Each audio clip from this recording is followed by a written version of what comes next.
Now we are in AWS console. We will create a website in S3 bucket and we'll make it public and we'll host the website through S3 bucket. So now let's move on to S3 bucket and we'll create some bucket by name something like worldwide demo. We are getting this bucket in Mumbai region. Now let's go to the last window and hit on create bucket. Now since our bucket is created, we need to put some code here, website codes, so that we are able to host our website.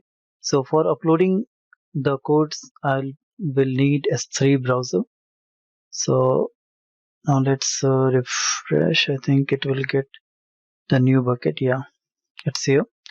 So I will just upload the folders and files of the new bucket of the website. So here I have the website content. So these 4 folders I'll upload first. Let's wait for them to be uploaded. Okay, now since they're uploaded, we'll upload the files as well. So we have around 11 files that need to be uploaded.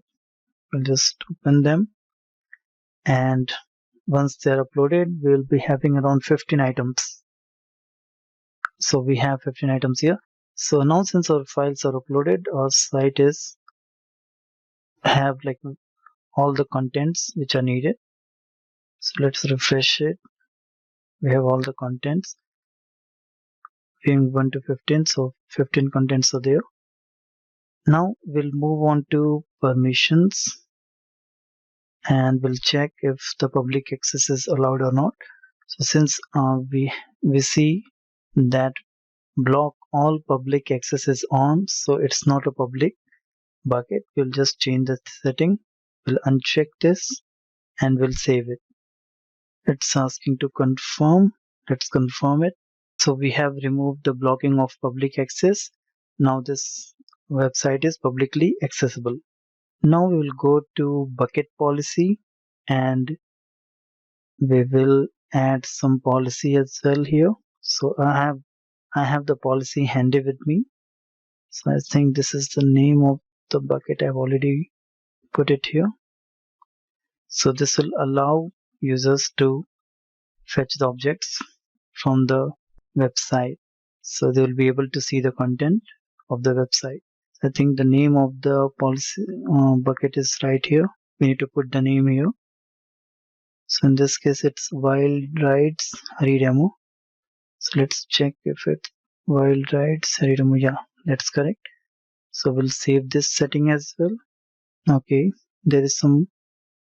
Okay, so have we saved this? Let's refresh it. I think the policy is not yet reflected correctly. So let's refresh it for a moment. Now again, we'll go to permissions. We'll go to bucket policies. And now we'll try to save it. Okay, it's telling there's an invalid resource. Okay, let me fix this.